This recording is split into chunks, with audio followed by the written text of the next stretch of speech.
heureuse de vous savoir nombreux devant vos postes téléviseurs. Mesdames et messieurs, bienvenue dans cette grande édition du journal universitaire qui clôture la semaine. Lancement de travaux de la nouvelle politique salariale des agents publics de l'État le jeudi dernier par le président de la République démocratique du Congo, Félix Tshisekedi, au Centre culturel du pays d'Afrique centrale. Prenant part à cette activité, la professeure ordinaire Yvonne Ibebeke, rectrice de l'Université pédagogique nationale, le président de l'association de professeurs de l'UNIKIN, quelques professeurs et syndicats ont donné leurs impressions par rapport à cette réforme au sein de l'administration publique congolaise. Propos recueillis par Valangolou et Tonton Biongo. Le président de la République a des soucis pour l'administration. Nous ne pouvons que le remercier pour ces projets, petits annexes qu'il vient de lancer. Avec ça, nous sommes vraiment contents. Nous avons tellement attendu que ce qui nous intéresse maintenant, ce sont les actes.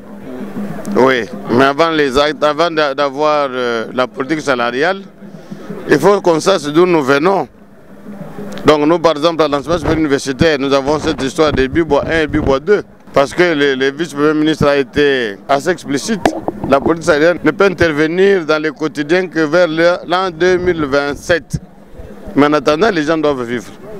C'est comme ça que nous avons rappelé, même dans notre extrait, tout ce que nous avons eu comme promesse du gouvernement.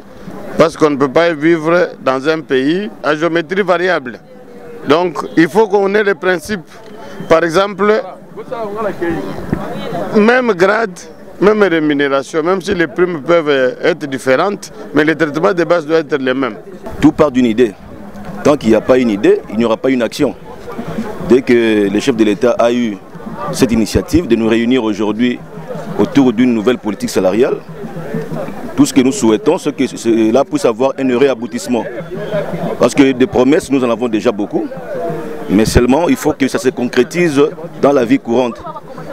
Comme dans notre situation, nous les scientifiques de la RDC, la difficulté c'est au niveau des moyens de recherche.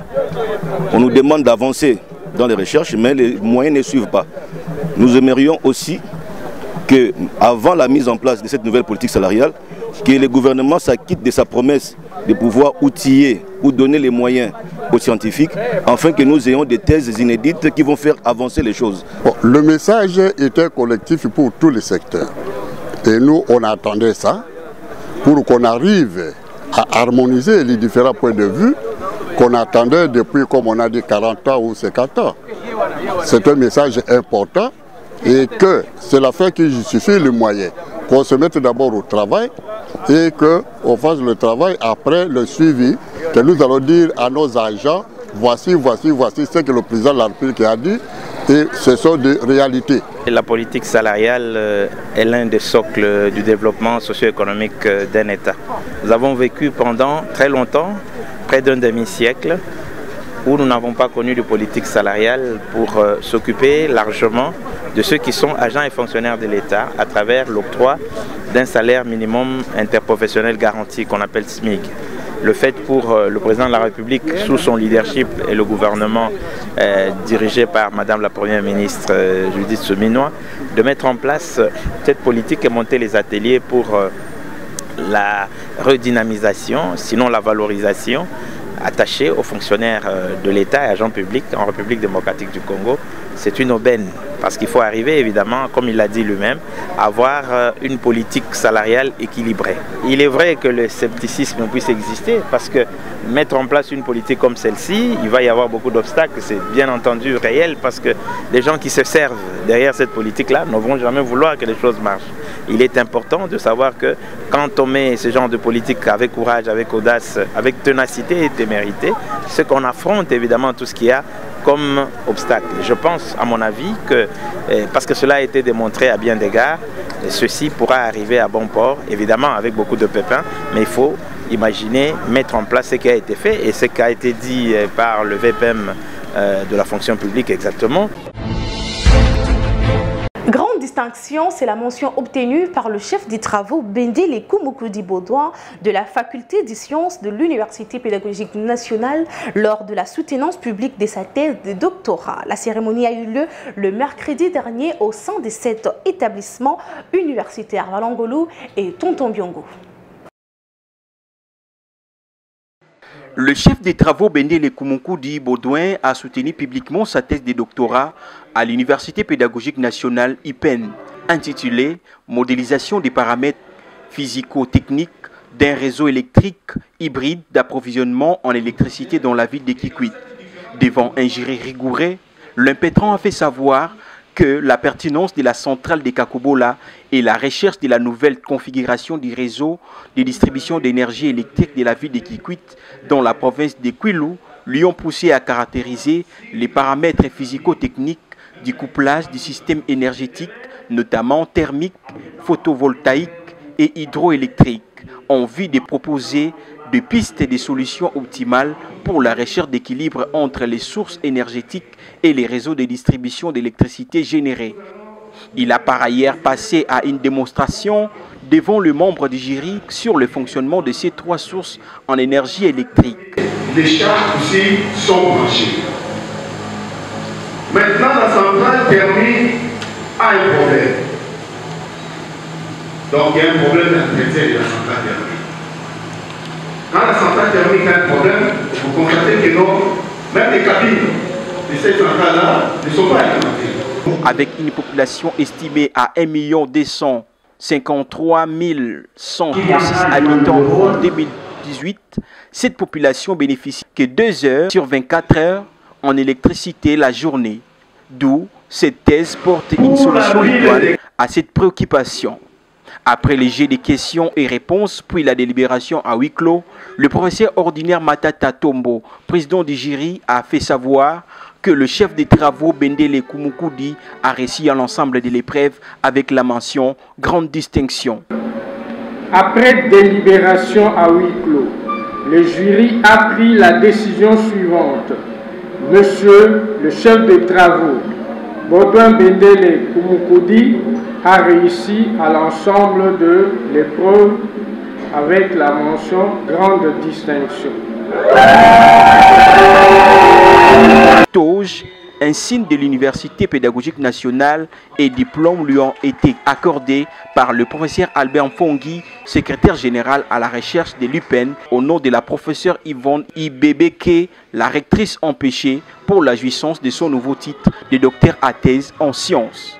Le nouveau docteur à thèse a saisi cette opportunité pour remercier les autorités de l'UPEN, sa famille et ses amis et connaissances après 13 ans de recherche. Ce que vous pouvez retenir de cette thèse, nous apportons un soutien énergétique à la ville de Kikwit. Certes, il y a Kakobola qui est un projet du gouvernement.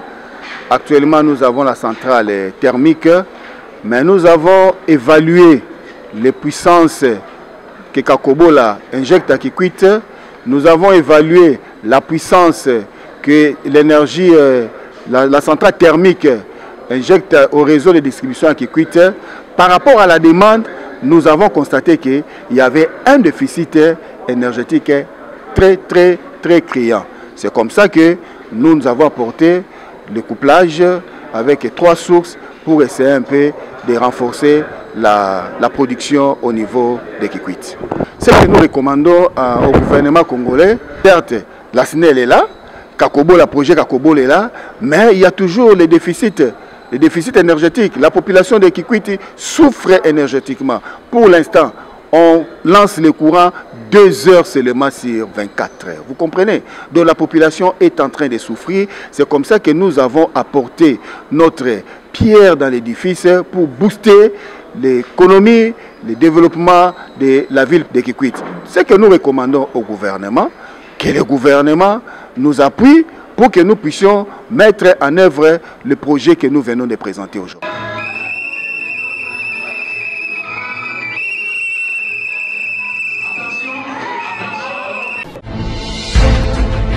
Au cœur du progrès des nations, la trilogie fonctionnelle, c'est l'intitulé du livre du professeur Ngonga Ndinga qui a fait l'objet de cette conférence-débat organisée par la structure L'économie hétérodoxe de la faculté de l'économie et de gestion de l'Université pédagogique nationale. C'était le jeudi dernier. Un reportage de Christian Chipomba.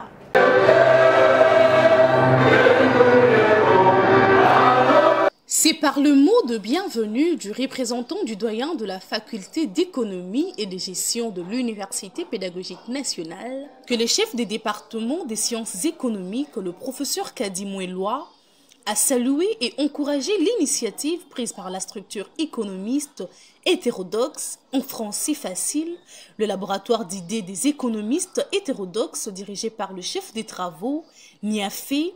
Il a également reconnu l'expertise de l'auteur de l'ouvrage à l'honneur au cœur du progrès de nation, la trilogie fonctionnelle du professeur Ngonga Ndinga.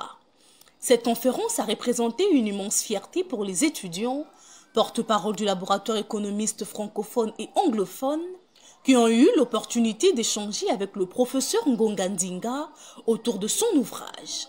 Celui-ci s'inscrit dans les paradigmes dominants en sciences économiques et de gestion, l'économie institutionnelle. Lors de son intervention, l'auteur a souligné que, à la lumière de paradigmes théoriques sur la croissance et le développement, les progrès de cadre institutionnel constituent la voie idéale pour permettre aux pays le moins performants d'y combler leur écart de développement. Toutefois, cela n'est possible qu'à condition que ces cadres soient le fruit d'un leadership de qualité. Sur le plan éducatif, c'est ce qu'il faudrait déjà mettre dans la tête des jeunes qu'ils sont leaders, quels que soient leurs états, quelle que soit malformation ou quoi, ce sont des leaders dans leur domaine. Et un leader a la tâche d'avoir une vision, d'avoir un cadre institutionnel et de prendre des bonnes mesures. Déjà, l'IPEN peut l'avoir. De cadres institutionnels solides consistent en des environnements sociaux, politiques, économiques, juridiques et technologiques plus adaptés, cohérents et incitatifs, créés pour renforcer les institutions nationales. Le doctorant Niafé, initiateur de la structure des économistes hétérodoxes, a souligné l'importance de cette journée. Et les think tanks des économistes hétérodoxes, comme nous l'avions tous suivi dans la salle, c'est un courant de pensée. Bien sûr, nous sommes dans l'hétérodoxie économique qui veut un rassemblement ou un assemblage tout simplement de tous les courants, de toutes les doctrines que nous avions en économie, en commençant par l'économie classique, en passant par les marxistes, les institutionnalistes, les néoclassiques, les néo-keynésiens, les nouveaux néo-keynésiens, ainsi de suite. Et là, nous pensons que tous ces courants-là ont ses parties, ont ses forces, tout comme ses faiblesses. Mais nous, on essaie de prendre tout ce qui est force de ces courants de pensée et en faire notre force. C'est en fait ça, si vous voulez, les credos de notre structure. Mais l'idée, c'est d'étendre ça sur toute l'étendue du pays, parce que les universités doivent être des lumières qui éclairent la montagne. Signalons que cette conférence s'inscrit dans une dynamique de renforcement des activités scientifiques et para-académiques au sein de l'Université pédagogique nationale.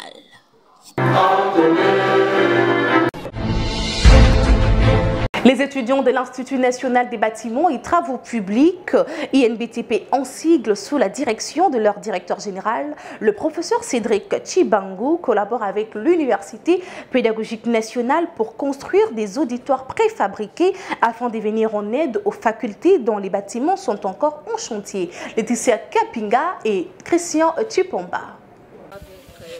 Dans les cadres de lier la théorie à la pratique, les étudiants de l'Institut national du bâtiment et des travaux publics ont mis en œuvre leurs compétences académiques en participant à la construction de plusieurs auditoires préfabriqués. Ces infrastructures sont destinées à être utilisées temporairement par les facultés ayant un nombre réduit d'étudiants à l'Université pédagogique nationale en attendant l'achèvement des bâtiments en construction initiés par le président de la République. Face à la persistance du problème d'insuffisance des locaux, les comités de gestion l'IBBK, par l'intermédiaire de son administratrice, la professeure Benita, a sollicité l'expertise de l'INBTP. Le directeur général, le professeur Cédric Tchibangu, accompagné de son équipe compétente, s'est engagé à accompagner les établissements de l'enseignement supérieur et universitaire confrontés à des défis en matière d'infrastructure. Ma présence était venue juste pour venir contrôler ce que mes étudiants ont pu faire ici dans l'encadrement de la jeunesse. Donc on ne pouvait qu'apporter notre contribution sur ce que le comité de gestion de l'UPEN est en train de faire. Le comité de gestion a constaté que pendant que les travaux étaient en train de se réaliser de l'autre côté pour doter l'UPEN d'un nombre important d'auditoires, il y avait carence et que certains étudiants n'avaient pas où étudier correctement. C'est comme ça que le comité de gestion a décidé de construire des hangars, des auditoires provisoires qui pourraient permettre à ce que les étudiants suivent les cours dans de bonnes conditions. Et nous aussi, en tant qu'établissement d'enseignement dans le domaine de la construction, on s'est dit qu'on pouvait accompagner l'UPEN dans la réalisation de ces hangars. La fabrication des locaux préfabriqués présente plusieurs avantages notables: rapidité d'exécution, coût réduit, impact environnemental limité et mise en service rapide, pour ne citer que cela. Satisfaits des travaux réalisés, les professionnels du bâtiment et des travaux publics se disent prêts à relever les nouveaux défis. Nous sommes des constructeurs. Et si vous voyez bien derrière moi, à mes côtés, il y a mes jeunes frères qui sont les futurs ingénieurs, bien qu'étant d'être, eux sont déjà des ingénieurs techniciens. Et ici, nous sommes là pour résoudre les problèmes liés aux constructions, parce que nous sommes des bâtisseurs ou des constructeurs. Vu l'urgence, on était obligé d'offrir à l'UPEN ces ouvrages dans un bref délai qui était d'une semaine, et nous avons analysé s'il faut partir avec le bloc, c'est-à-dire ça va nous prendre autant de mois, tant que les étudiants sont en carence des locaux, c'est-à-dire il faut trouver d'abord en premier lieu l'endroit où ils peuvent être gazés, afin de résoudre le problème durable. Grâce à leurs caractéristiques, les structures préfabriquées s'imposent comme une solution efficace et durable, adaptée à divers contextes, notamment dans le secteur résidentiel, commercial et industriel.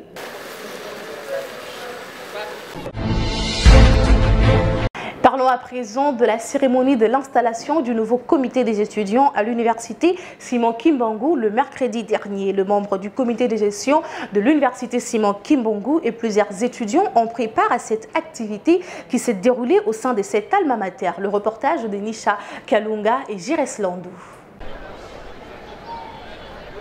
C'est devant les comités de gestion de l'université Simon Kimbangu, dirigé par Charles Kisolo-Kele Tracy, en présence du bourgmestre de la commune de Kalamou, ainsi que des autorités policières et religieuses, que le président sortant des étudiants de l'USK a passé les bâtons de commandement à Bovik Kanda Chimanga, nouveau président élu des étudiants. Il lui a symboliquement remis la clé du bureau de la coordination estudiantine de l'USK. Dans son discours, Bovik Kanda Chimanga a remercié le recteur de l'USK, Charles Kisolo-Kele Tracy, ainsi que l'ensemble des étudiants de cet établissement universitaire pour la confiance et les choix portés sur sa personne, tout en promettant de hisser encore plus haut l'étendard de l'USK. Après les allocutions de l'ancien président des étudiants et du président de la REC, est venue l'heure de l'investiture du nouveau comité estudiantin présidé par le recteur de l'USK.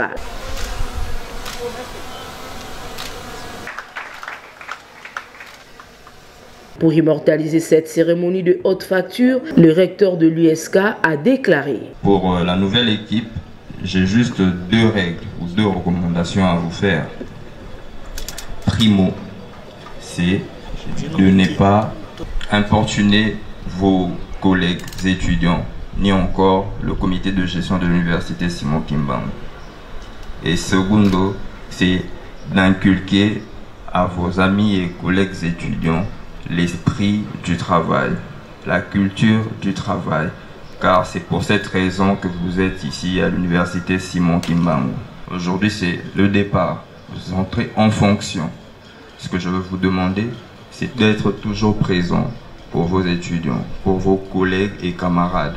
Ne pensez pas au prestige du poste, Ce qui a constitué un motif de grande satisfaction pour Bovi Kanda Chimanga, qui s'est également exprimé en ces termes. Je suis trop content du fait que j'ai été honoré par les camarades présents des étudiants des autres universités, mais également le numéro 1 des étudiants du Congo. Mais je n'aimerais pas aller dans des promesses ni vous matérialiser, mais entre autres la conscientisation des étudiants de l'université Simon. Nous avons besoin que nous puissions être impliqués dans tout ce qui concerne les étudiants du Congo, mais également rappeler aux étudiants qu'ils étaient venus à l'université pour étudier, appuyer les comités de gestion pour permettre qu'on puisse propulser notre université. Ici est de noter que la présentation de chefs des promotions ainsi que des autres membres du comité estudiantin, suivi d'une photo de famille, a clôturé cette activité haute en couleur. Minerai de sang en République démocratique du Congo, enjeux, impact et perspectives, c'est les thèmes de la conférence débat que l'Université protestante au Congo a organisée pour dénoncer les crimes commis sur les sols congolais. C'était le samedi dernier à l'Université protestante au Congo. Valongolu et Nene Wambenga pour les détails. La situation de guerre à l'est de la RDC ne laisse pas les scientifiques congolais à pousser leurs réflexions afin de porter leurs contributions. Voilà qui justifie cette conférence débat que l'Université protestante au Congo a organisée pour dénoncer les atrocités que la RDC connaisse. Au nom du comité de gestion et de sa communauté universitaire, le professeur Robin Quim a souhaité à tous la bienvenue et a placé un mot pour la circonstance. Il y a une conférence très importante pour notre pays. L'intitulé de la conférence était le suivant: le minerai de sang de la République démocratique du Congo, défis, enjeux et perspectives d'avenir. Vous savez que la guerre d'aujourd'hui, depuis 30 ans, elle a comme cause la cause identitaire, c'est-à-dire que tout le monde veut se faire congolais, dire que c'est notre terre, le cas de nos frères Tutsi, mais plus la guerre de richesse, ce sont les minerais du Congo. Vous avez vu même au niveau de la communauté internationale, on met l'accent sur les richesses du Congo. Donc les minerais de sang, c'est que nos frères et sœurs meurent, nos mamans sont violées à cause de nos propres minerais, qui deviennent minerais de sang parce que c'est le sang qui coule pour que les belligérants, les terroristes viennent chez nous exploiter nos minerais. Cette conférence était pour conscientiser la communauté universitaire de l'IPC, non seulement conscientiser, les rendre attentives sur les dangers qui courent notre pays avec cette exploitation illicite. Et vous avez vu, son Excellence le vice-ministre de la Justice et chargé du contentieux international, le professeur Jean-Paul Mopo, qui est spécialiste dans ce domaine, qui a publié beaucoup d'ouvrages sur les minerais de sang. Ils étaient les grands orateurs. Et je pense qu'aujourd'hui, il y a une grande satisfaction pour nos étudiantes et étudiants, les chercheurs, à mieux comprendre que les problèmes que nous avons au Congo, ce sont nos richesses, mais exploitées par les étrangers d'une manière illicite. C'est autour du thème « Le minerai des sons de la RDC, enjeux et perspectives » que des conférenciers ont exposé devant l'assistance. Samuel Mbemba, vice-ministre de la Justice, auteur du livre « Le domaine de la loi et du règlement de droit congolais » a exploité les sous-thèmes, le cadre juridique et des initiatives du gouvernement. Le professeur Paul Mopo Kabanda, auteur du livre « Minerai des sons, une guerre sans fin et des crimes ignorés » est allé droit au but en faisant savoir que la Cour pénale internationale n'a pas la possibilité de juger les crimes des rapports mapping, d'où le tribunal ad hoc permettra à la RDC de venir à bout des minerais de sang, crises de masse qui sont commis sur le sol congolais. Et le sang de ces victimes crie justice. Il a poursuivi en faisant savoir que le minerai congolais est une bénédiction et non une malédiction. Le pouvoir, c'est la sensibilisation de la population, des chercheurs, des universitaires et tous les praticiens de droit, même tout le relais. Tous ceux qui font le relais sur terrain doivent être sensibilisés à ces questions importantes. Le but, c'est que nous prenions conscience qu'il appartient à la République démocratique du Congo de prendre l'initiative. Toutes les initiatives n'excluent aucune initiative qui permettrait au pays de retrouver la paix, de pouvoir profiter totalement des ressources naturelles dont regorge le sous-sol congolais. Le message que nous pouvons donner au peuple congolais est un message d'espoir. D'abord un message de compassion, de solidarité avec ceux qui, à l'Est, subissent de plein fouet les conséquences de l'exploitation de ces minéraux de sang, mais aussi l'espoir, l'espérance que dans les semaines, mois et années à venir, la République démocratique du Congo retrouve une paix totale. Cette conférence débat s'est clôturée après les jets de questions et réponses dans une ambiance festive.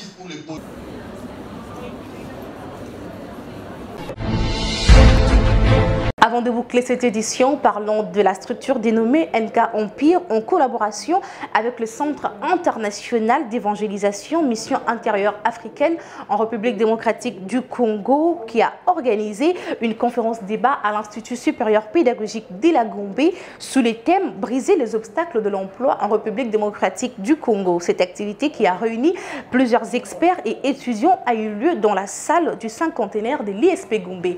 Nisha Kalunga et Tonton Biongo, témoin de l'événement.